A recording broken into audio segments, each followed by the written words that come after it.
Se você assistiu o último vídeo que eu postei, Covas demite médicos e enfermeiros por aplicativo, nesse último vídeo, eu prometi falar sobre governabilidade, mas não só sobre governabilidade, mas também sobre a promessa do presidente Bolsonaro de acabar com o tal de toma lá da cá. Mas antes eu tenho uma pergunta para você.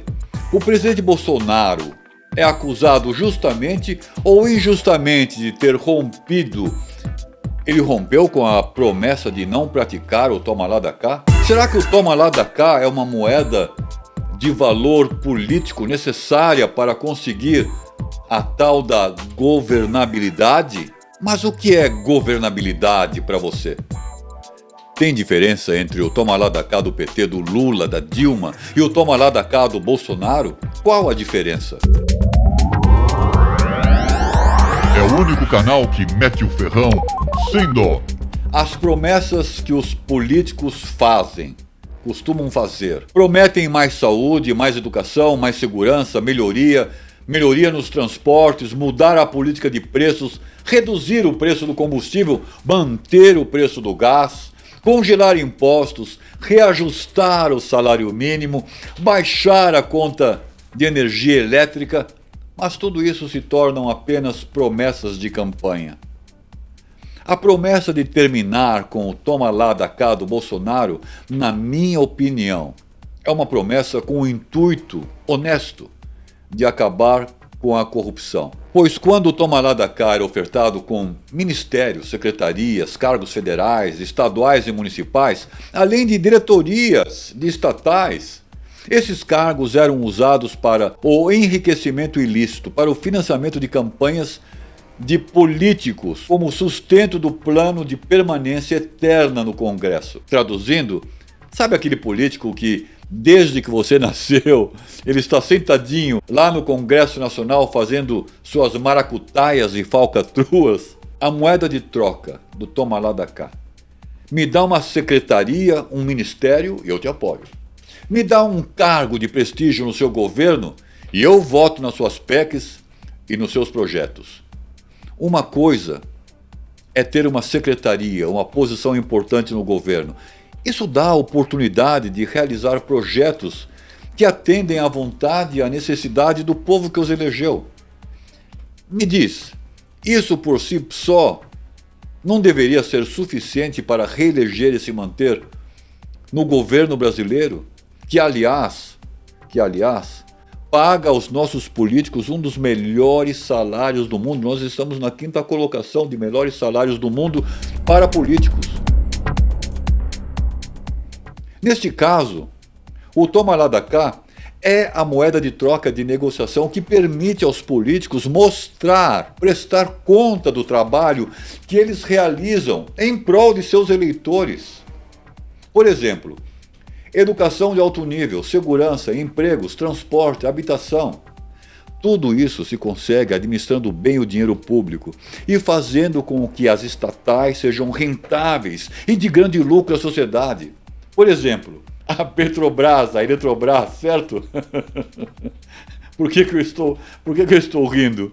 Porque nós vimos como o Lula e a Dilma administraram bem a Petrobras, o BNDES. Chatinhos, açougueiros. Está aí toda a diferença entre o toma lá da cá, da era do PT, do Lula e de seus antecessores. É verdade que o presidente, para obter governabilidade, começou a negociar cargos, começou a praticar o toma lá da cá.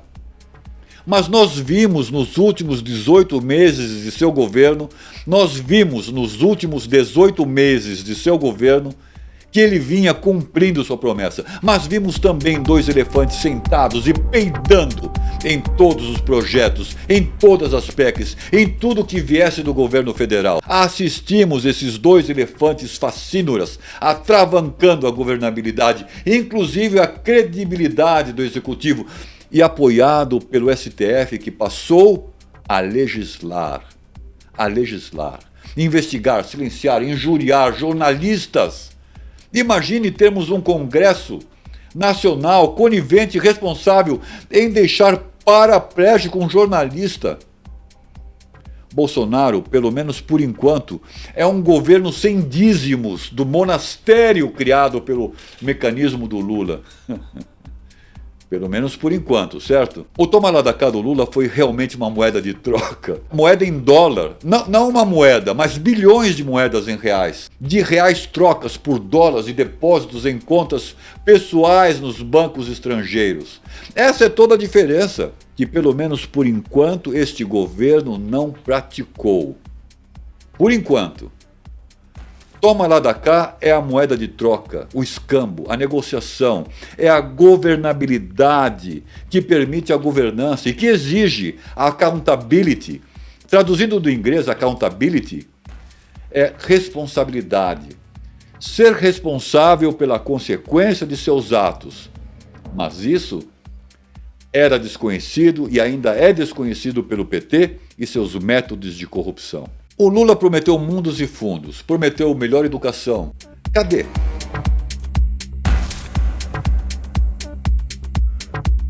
Mais empregos. Sim.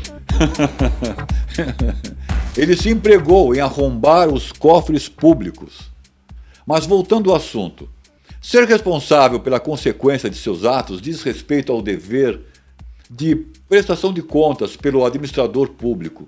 Ele tem como premissa, como proposta, a transparência dos atos da gestão desse governo, permitindo a responsabilização dos gestores pelos resultados entregues à sociedade. A definição simples de governabilidade é a habilidade, a prática de governar. A governabilidade proporciona a estabilidade social, financeira, política, e permite ao Poder Executivo exercitar suas funções governando de maneira estável.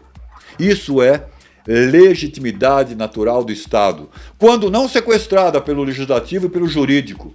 Essa legitimidade do governo frente à sociedade civil que possibilita as transformações necessárias para o país. Os governos sempre enfrentaram dilemas para atingir a condição de governabilidade, sendo o dilema principal a escolha entre o que o povo precisa, o que o povo deseja e o que o Congresso exige.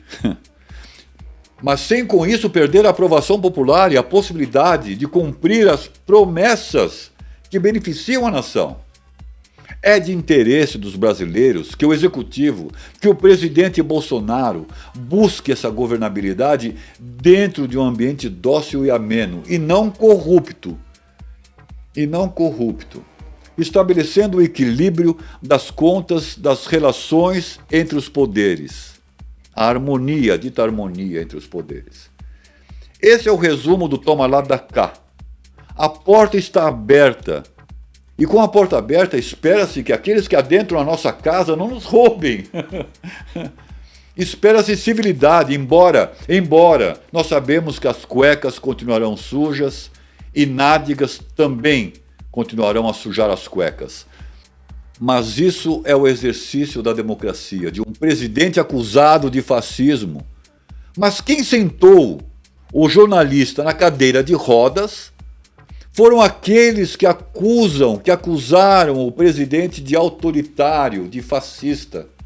Está lá um jornalista paraplégico, com a conivência do Rodrigo Maia, do Davi Alcolumbre, que nada fizeram para impedir esse ato antidemocrático do Alexandre de Moraes. Nada fizeram para impedir e poderiam ter feito, e portanto são coniventes. Para finalizar, o Estado democrático de direito só existe quando há o princípio do respeito integral à lei. Este princípio está consagrado no inciso 2º do artigo 5º da Constituição Federal do Brasil, que assim dispõe: ninguém será obrigado a fazer ou deixar de fazer alguma coisa, senão em virtude da lei. Fecho aspas. Assim, os atos de uma autoridade de qualquer um dos poderes da República somente serão legítimos quando exercidos dentro dos limites da lei. Constatada qualquer lesão ao direito, seja do indivíduo ou do próprio Estado, é o Poder Judiciário a última trincheira. A última trincheira. A lei básica da sociedade é a sua Constituição, a faculdade que o povo possui para editar o que é fundamental para se viver diante da complexidade do Estado moderno. O princípio da legalidade é corolário, consequência da própria noção do Estado democrático de direito. Afinal, se somos um Estado regido por leis que assegura a participação democrática, obviamente, deveria mesmo ser assegurado aos indivíduos o direito de expressar sua vontade com liberdade, longe de empecilhos. A fonte de pesquisa da consulta para análise desse inciso 2º do artigo 5º da Constituição está aí abaixo na descrição. Eu espero que você tenha entendido a questão do toma lá da cá como moeda de negociação para a governabilidade honesta. Esperemos o melhor. Zangão Blues.